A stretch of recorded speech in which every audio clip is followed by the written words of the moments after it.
Okay, welcome to our preview of the Bemidji State University versus Minnesota State Mankato game, not series, just one game coming up here on Friday, January 29th, 2021. These teams have met three times already this season, with it being mostly in favor of Minnesota State as they won the first game of the whole season, 5-0, and then they had a series later on in the season on December 18th, 19th, where it was a little bit closer. Mankato winning 5-4, as you can see on the bottom of the screen for those of you watching, and Bemidji State and Mankato tying. I believe Mankato did win that one in the shootout. However, for those of you who are watching and not listening in podcast format, we as always have our EA simulation of the game on the screen for you while I talk about the preview of the game.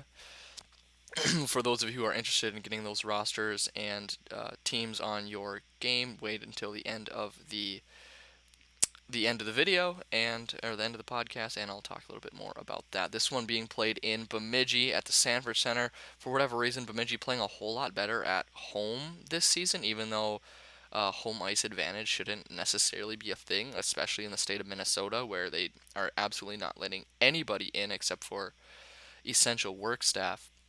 Bemidji coming in 5-4-2 on the season. Mankato being 9-1-1.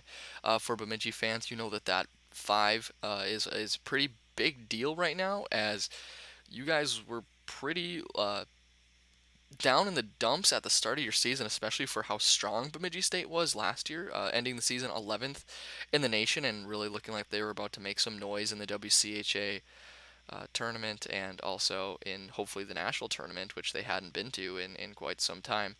But Bemidji State playing really, really well and beating the number 5 team in the nation, Bowling Green, in their last 3 games. Bemidji now 5-4-2 because of that, on a 3-game winning streak against very highly ranked opponents. Bowling Green, as you can see in the rankings on the left, drops all the way down to 8 because of falling to Bemidji State 3 games in a row. Bemidji State's got to feel good. Obviously, you got a really tough test against Mankato, being number 2 in the nation. That's never an easy feat whatsoever. Let's go ahead and look at the leading scores for each team. The leading scorer for Bemidji is, in my opinion, not surprisingly, Brendan Harris, senior forward on the team, 10 points, almost averages a point a game with .901 or .91, excuse me. And Brendan Harris didn't make a whole lot of noise last year, but you could see the potential was there, and you can see things are just clicking for him this season. A really good Alex Iarulo, someone who didn't get on the Lions last year, also having a really good season as well. Lucas Sillinger, another new guy who's playing for them, and Ethan Smoza, uh, looking good. Owen Sillinger, of course, was huge for them last season and continuing to be a huge force for them this season as well. But a really new, not a lot of new faces on the Bemidji State team, but new names if you are a casual Bemidji fan who just kind of looks at who scores each game and sees who's on certain lines. Definitely a much different team. You lose big names in Charlie Combs, who transfers to Michigan State. But like I said, these guys who are stepping up, Alex Rulo, Lucas Sillinger being a freshman, hopefully he can be there a long time, getting to play with, I believe it's his brother in Owen, who will be there for another season. And Elias Rosen defensively hops in. Um, People are really playing well. Irulo, Sillinger, and Smoza are the big three who are stepping in this season and really doing well. But then you look over on the Mankato side of things, and they have 4 players who are averaging a point a game. Mankato right now, and I know I started off talking about Bemidji State, which was probably a mistake, but Minnesota State, the number 2 team in the nation right now, as you can see on the left side of your screen, and they are very deservingly so. The only team ahead of them is an East team, and it's not easy comparing an Easternly opponent to a Westernly opponent, as they don't really get to play a whole lot. So Mankato, arguably the best team in the country right now. If you watch their series against Ferris State, and really their last couple games, Northern Michigan didn't score a goal against them. Then they played Lake Superior State, and Lake Superior State only scored in one of the games. I mean, Dryden McKay back behind the net is just having an outstanding year. In fact, we can go over his stats here. He's played 10 of the 11 games. They do have a senior, Ryan Edquist, who has played a game, but that doesn't mean a whole lot. But Dryden McKay, 10 games played, 9-1 record, uh, 9.954 save percentage. I mean, this guy's great. And he's got great defensemen in front of him. We'll go over their Cole Borchardt, a sophomore, averages 1.36 points per game, 6 goals, 9 assists. Then they have Julian Napravnik, who also is averaging 1.3 points a game, 6 goals. They are the two leading scorers for the Minnesota State team. You also have Nathan Smith, a sophomore, and then Reggie Lutz, a senior. And then you drop from there, and you have even more guys just playing great, and it's all forwards except for Akito Hiroshi, who is also I'm assume I just butchered that name, so I apologize. But I mean, Minnesota State looks like a team who's ready to make a deep run in the playoffs here. They got a championship level goaltender. They have more than ready champion. If you watch the my preview with UMD and Miami, which was already filmed before this one, you see that we were kind of praising UMD for having just one man who is over averages 1 point a game, but at Minnesota State with four, you really see the separation on why this team is that good. And when you look at the WCHA standings, they're head and shoulders above the competition right now with 18 points, and then Bemidji State obviously having two. Now, I do want to talk about that just because I think that if for the casual college hockey fan, you're going to be looking at this and being like, this game, why are you even talking about this game? There's nothing to talk about. Minnesota State's going to come in here and dominate.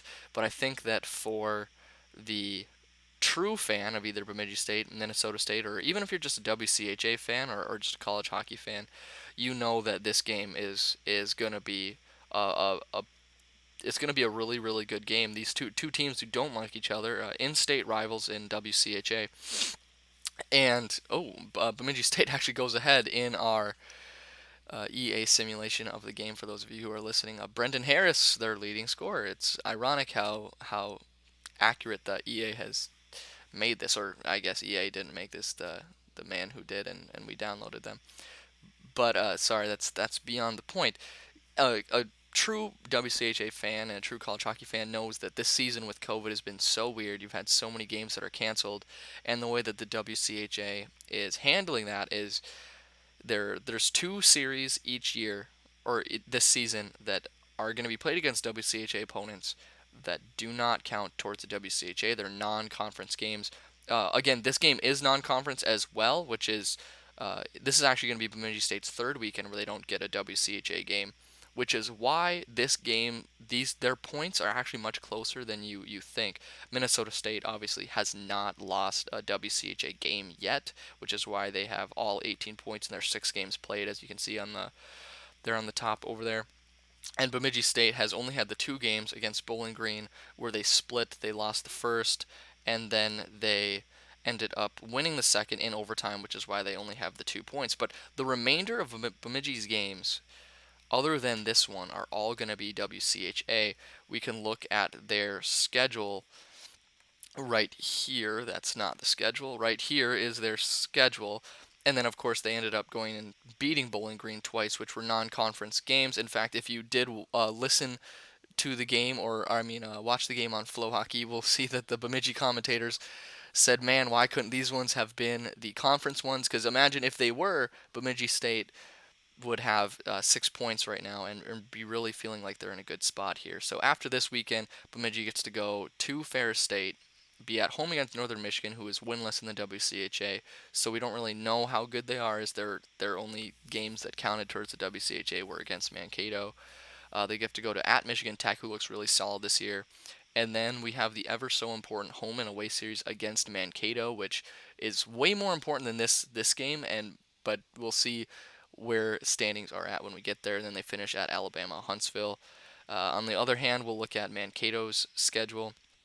Oh my goodness, BSU goes up 2-0 in our EA simulation. We'll see who ended up scoring that one. Uh, Nicholas Cardelli, who may or may not actually get to play in this one. He did have an injury earlier in the season, was actually in practice, and I don't believe has played since. So we'll see if he gets to play.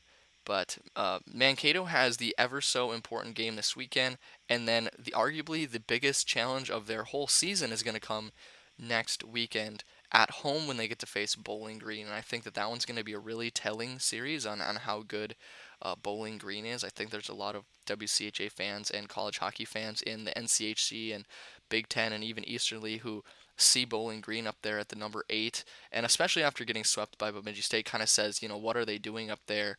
If you look at Bowling Green, the teams that they've played, they haven't played anyone super amazing yet. They haven't had to play a Mankato yet. They haven't had to play anyone else in the WCHA. In fact, I don't even believe that they have played Michigan Tech yet, who, for those of you who don't know, has not, or sorry, for those of you who don't know, has the number one goaltender in the whole nation right now.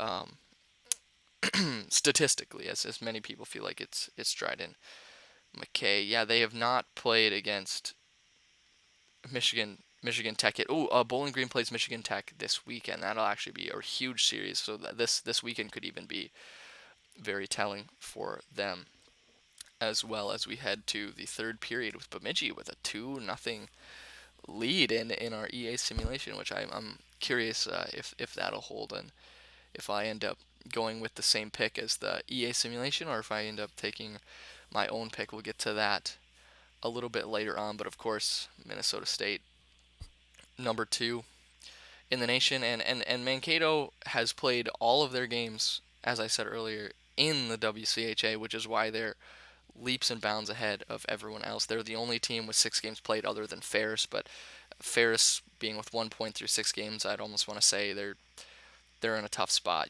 Luckily, with Anchorage and Alaska Fairbanks not being in the WCHA tournament, I do believe that all WCHA teams this year, don't quote me on this, are going to make the WCHA tournament, which is going to allow for, it's going to give everyone a chance to make the national tournament. I don't see any other team getting through other than the top 4 in Mankato, Bemidji, Bowling Green, and Michigan Tech are the top 4 teams that I could see make it. Also, Northern Michigan is another team that we should talk about because Northern Michigan has only played 2 games.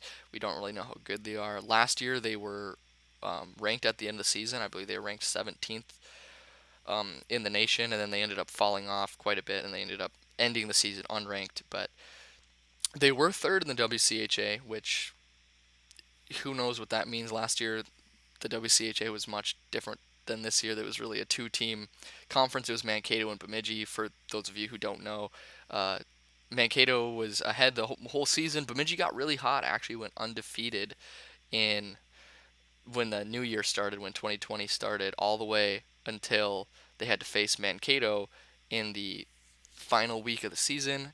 And Bemidji actually had a chance to share the WCHA trophy with Mankato. They were in a position to, if they won both their last 2 games at home, they would end up sharing the cup. And they won the first night, and then Mankato ended up taking care of business the next day in Bemidji.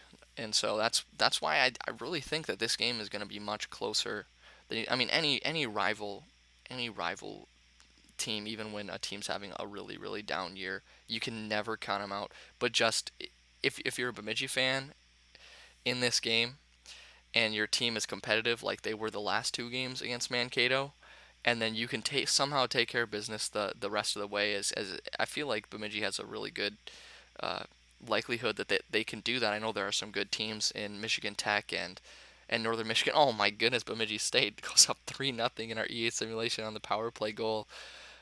If let's say they do something like this, like our simulation is saying, Aaron Miller, the right wing out of Superior, Wisconsin, scores the goal. But let's say that they do something like this, they look really good against Mankato, then you're almost like, was it too soon? Because this game doesn't necessarily matter. It will certainly knock down Mankato from the number 2 spot, losing to a team like Bemidji, possibly getting Bemidji ranked up in the 17, 18 mark. But that home and away series coming up here in a couple weeks, if Bemidji stays undefeated like they were last year, and Mankato either drops a game to Bowling Green next weekend or has a tough time when they play Michigan Tech or anything like that. And if they just stumble a little bit, that opens that door up for Bemidji to do the same thing that they had the opportunity to do last year. And then that begs the question of, is Bemidji stronger than they were last year? And that's something that we haven't been able to ask yet because we don't necessarily know how good Bowling Green is. I mean, Bemidji, I don't believe, beat a ranked team other than Mankato last season at all.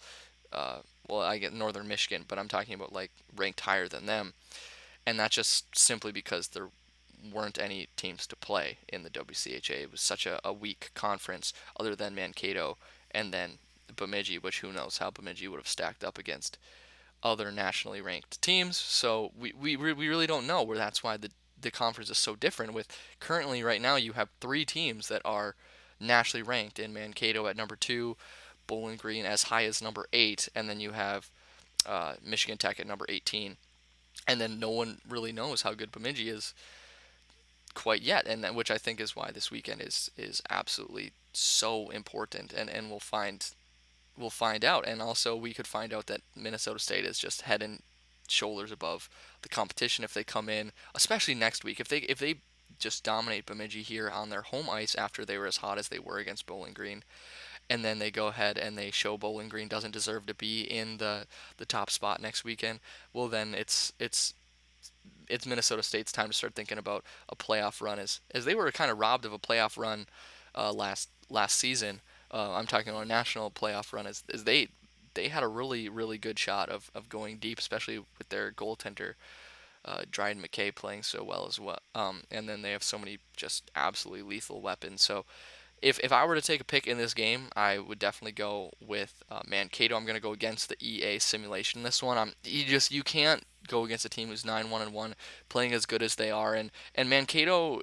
If you're Bemidji, you're looking at this because you want to win the WCHA, and you're like, if we beat Mankato, we have a chance for that. But Mankato's looking at this saying we want a chance to win the national tournament, and we want to show that we're better than these teams. And so I have to go with Mankato in it.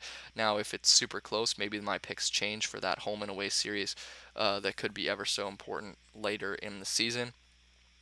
But as of right now, I have to go with Mankato in this one, and I just think that it's going to go in their favor. Obviously, I'll let you know this game comes again on January 29th on Flow Hockey TV if you want to watch it. Also, you can listen for free on either the Mankato or the Minnesota State or the Bemidji State websites. This one ends on the EA simulation in Bemidji's favor, 3-0. Who would have thought it?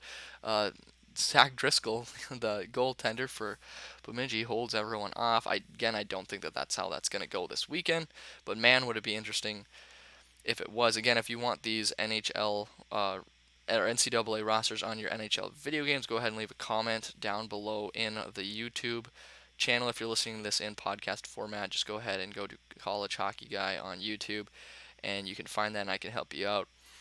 It's really fun. Rosters are nice, very balanced, and very realistic, actually. I'm surprised with how well these people have done. So, anyways, guys, that's going to be my coverage for the Bemidji State Mankato State game of the week. And thank you so much for listening. We'll see you next time.